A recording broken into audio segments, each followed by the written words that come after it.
Hello guys. Today we're gonna be learning about Mm, what are we? Oh yeah, data types. Data types in C programming. Okay. So what kind of data types we have in C? How do we use data types? How do we declare data types? Um, when to use which data type, and yeah, things that has to do with variables, how to store variables, and all that. So just go ahead. So more on C programming language, data types in C programming, okay? If you're new to the channel, um, if you could subscribe or like or whatever. Hosted by Leslie Mlina, which is me. And then C programming data types. Learn C programming data types with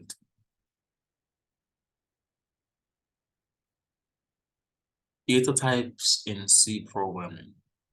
In C programming, not Ming language, C programming language, data types specifies the type of data that can be stored in each variable, okay? So here we are, an integer. This is the data type. It tells the computer what kind of data is stored inside of the variable. This is our variable. A variable could be any name. It could be age, it could be years, it could be um grades, it could be food, name, anything. You, the one who decide what kind of variable, which variable name you want. But in order for the computer to interpret the data stored in that variable the right way, you have to tell it, could say, okay, here in this variable inside of age, I'm gonna be storing an integer. Okay, so that's the data type. And then it's equals to the data, right? Which is 11, which is indeed an integer. Okay, so int, the data type, age, that's the variable, and then 11, that's the data. So now you know the syntax of how we store, how we write, how we declare variable, right? So there's many types of data types. There are floats, integers, and we'll learn about them in the next slide. Type of data, okay? The data type will also determine the size of a variable, e.g., an integer variable is equals to 4 bytes, all right? So data types have sizes, meaning the data that could be stored in this type of data could have only a specific amount of storage. All right, so each and every data type has a specified amount of storage. This means an integer data type can store 2 to the power 32 to the power 32 distinct values. So from this huge number here to this other huge number here. But for now, you don't need to know all of this. I'm just putting it out there so that you know it's called predictive programming, so that you, when you come across it someday, you're not really shocked by what it is. It just specifies the range of storage of which um numbers that you could store in that integer data type. So every data type has its own range of storage, okay? Every variable you create, each and every variable, each and every name, money, text, amount, number of apples, those are variables, examples. You need to assign a data type to specify what kind of data you're going to be storing inside of that variable. Okay, so different types of data. types. So these are the different types of data. These are the basic ones. We have the integer, which is 4 bytes. This is for printing. Remember in the first video, we will learn about printf or scanf. If you haven't watched that, I suggest you go back. So we have the printf and we have the scanf. So these things are for printing, right? These things right here, these are for printing. Right, so the integer data type, which is 4 bytes. Okay, we use the modulus D for printing. Modulus D. We have a double data type, which is 8 bytes. So here's one thing I know in Java, which works, is that you can store an integer data type into a double data type because the integer is smaller than the double, right? But you cannot store a double into an integer data type because the double is bigger than the integer, right? So keep that in mind. Float is 4 bytes. Character is just 1 byte. You know, characters like A, B, C, D, just 1 character, 1 byte. And we have a long integer, which is 8 bytes. Okay. For printing, we use LD for printing, modulus LD for a long integer. We use modulus C for a character. We use modulus F for float. We use modulus LF for the double. Okay, so moving on. Data type, declaration syntax. How do we declare data type? For an integer, it's int number. It could be any data, variable name. So it's int the data type. It's the variable number, it's the data. 5 is equals to 5. So the computer knows what kind of data is stored inside this variable, which is number, and it knows that that data is an integer. It shouldn't go there and find double. It will be an error because it's expecting to find an integer inside of a number. We have a float, fuel cost. This is a variable name, don't get confused. Float, fuel cost is equals to 21.8, right? We have a double tax fee. This is a variable name, tax fee is equals to 15.6. We have a character letter. Okay, this is the variable name, right? Character letter is equals to single quotes, right? We use single quotes for characters. C could be A, it could be B, it could be D, it could be any character, not only just letters, it could be a single number, it could be a symbol, it could be anything. And then we have long integer, long int. Okay, and then we have this huge number right here. So this is how we declare your data types in C. Your variables, right? Should be variables. So we have the data type, which specifies the kind of data that is stored inside of the variable.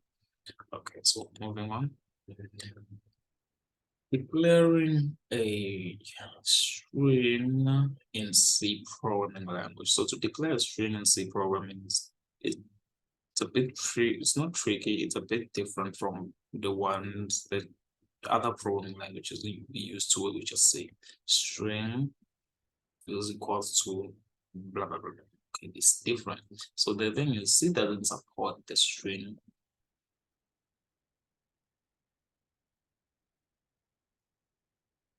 The string data type.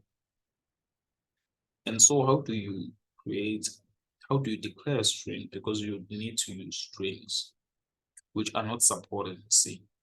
So you use a character, but an array of characters, right? Array of characters, that's how you declare a string. So the string is a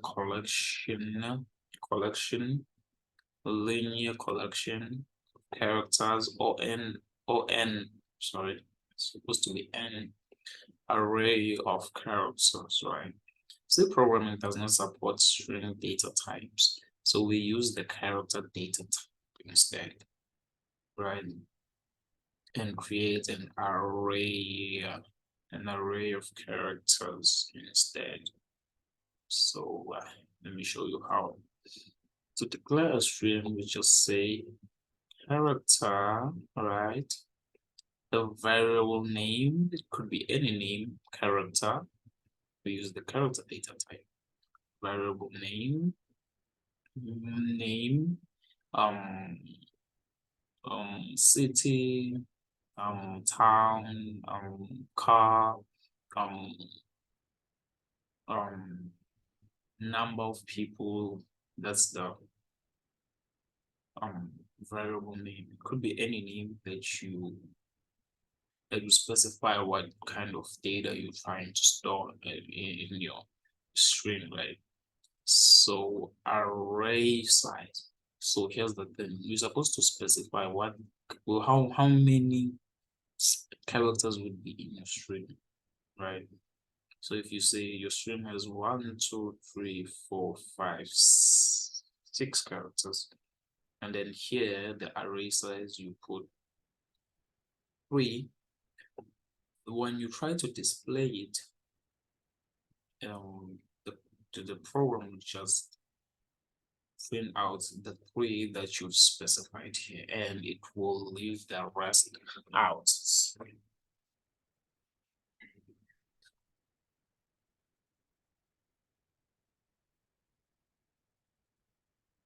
Sorry about that. So when you declare your string, make sure that you specify the right number of characters they are going to be inside of the string so that it doesn't omit the rest of the characters inside of the string. So here's how you do it. So say character name, how many characters are in this variable. We have 6 characters, right? So as having 6 characters, so we say 5 because when a computer program starts to count, it starts from 0. It doesn't start from 1, 2, 3. It starts at 0, index 0, index 1, index 2, index 3. So you should say that's 5 of them, which means 6 in total. Do you understand? Okay. Or you could say 6, just to be safe. It will still print out everything. We need to specify the number. This is a comment. We need to specify the number of characters in the array, right? So we have done that. And to print this out, we just say printf. Remember, we learned about printing out, displaying and scanning, like obtaining user input and output in the first video. So say printf modulus as double quotes and then comma name, which is the variable right here, and this will display length, which is the data stored inside of this variable, which is an array of characters. Okay, so have that, all of that, have that up here. So you can download this document. The link will be in the description box where you can download this document and sort of teach yourself, learn from it, and know what exactly is going on. And if you didn't understand anything or you missed something, you can rewind back and